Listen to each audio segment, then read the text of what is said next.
Hello, I'm Amy Filiatreau, and today I'm going to be talking to you about this article, Resisting National Breast Cancer Awareness Month. This is an article which describes how one particular group decides to become a counterpublic to NBCAM. So breast cancer obviously is a terrible epidemic. New cases diagnosed every 3 minutes. And there's been a lot of activism for a long time. NBCAM particularly focuses on detection of breast cancer and treatment of breast cancer, as you see from the ribbon there. And this group is trying to get people to focus on the idea of preventing the cancer in the first place by removing cancer-causing toxins that are in the environment.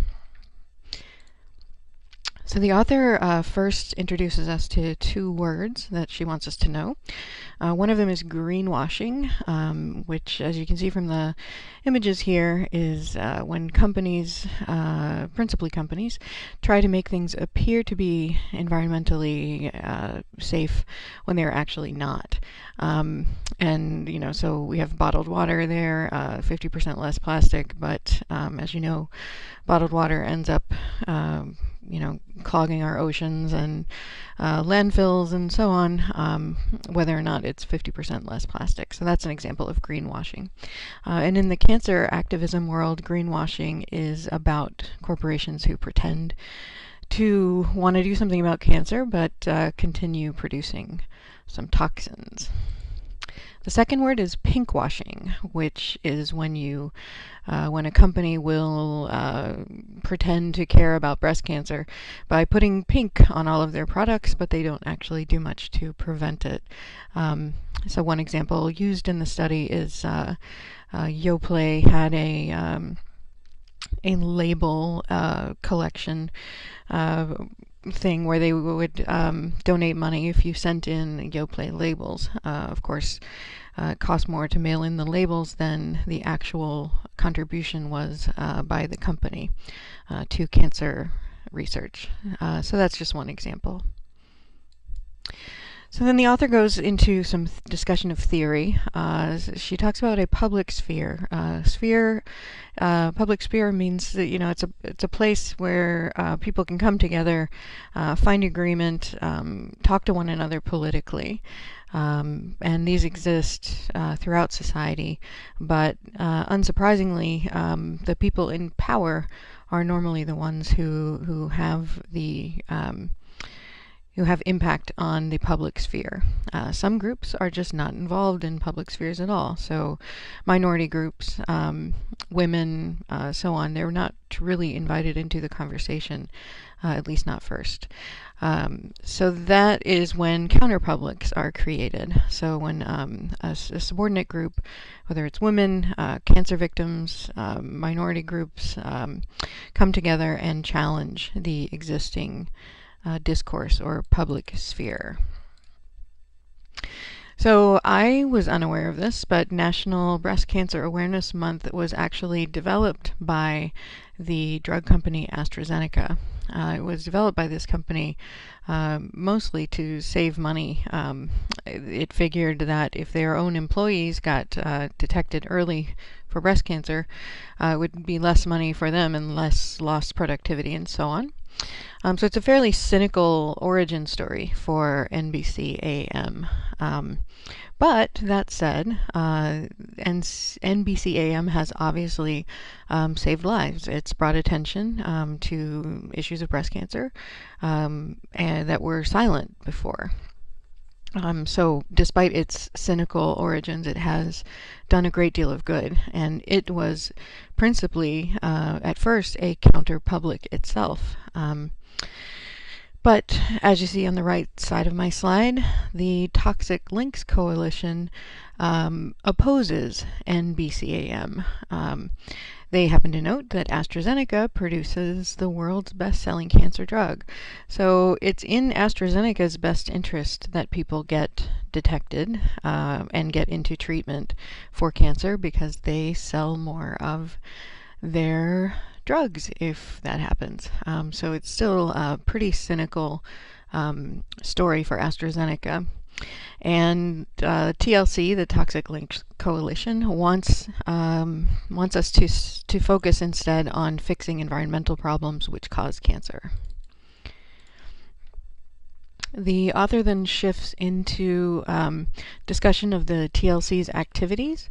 TLC, they do very elaborate protests and tours. They take people to companies that produce chemicals they believe are cancer-causing and protest and give speeches and involve a lot of their own stories.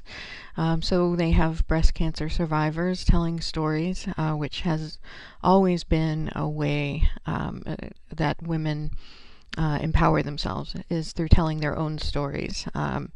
It is called the feminine rhetoric. And mostly TLC focuses on the fact that NBCAM is reactive.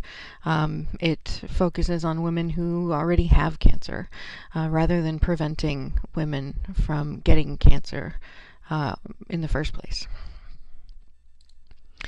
TLC is not the only group that criticizes the campaign. A lot of people are trying to say that NBCAM is kind of a sham, that awareness already exists, that people are already very aware of breast cancer, and instead of focusing on awareness, what cancer activists might do instead is to focus on prevention. Susan G. Komen Foundation is another one that has gotten some criticism for adding to the problem of breast cancer rather than actually solving it. So TLC is not the only counter-public to the NBCAM movement, which now is quite mainstream. NBCAM is sponsored by all sorts of corporations that do this pink washing activity where they sell ribbons and sell pink products.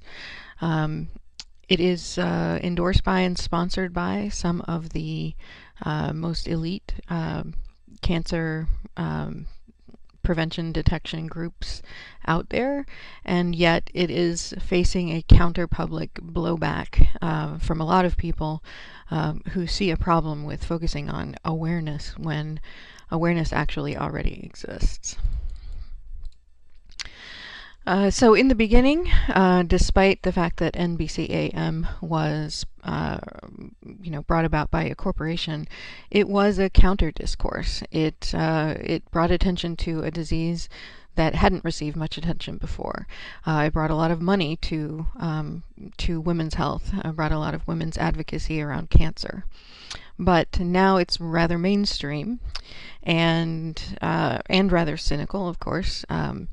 And the TLC is now coming up as a counter discourse to what had been the counter discourse.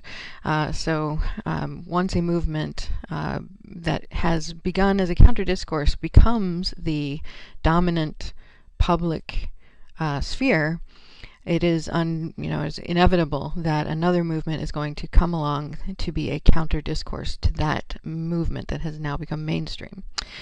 So it wants us to focus on prevention of cancer through environmental improvements. So it's not that the TLC is completely at odds with NBCAM, but they certainly resist that movement.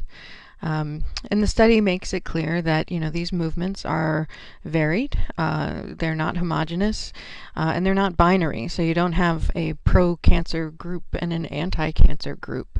You can have multiple groups within the spectrum that focus on different areas of advocacy that might have real differences with one another without being a binary this versus that. So thanks for listening. I look forward to seeing your comments, and have a good one.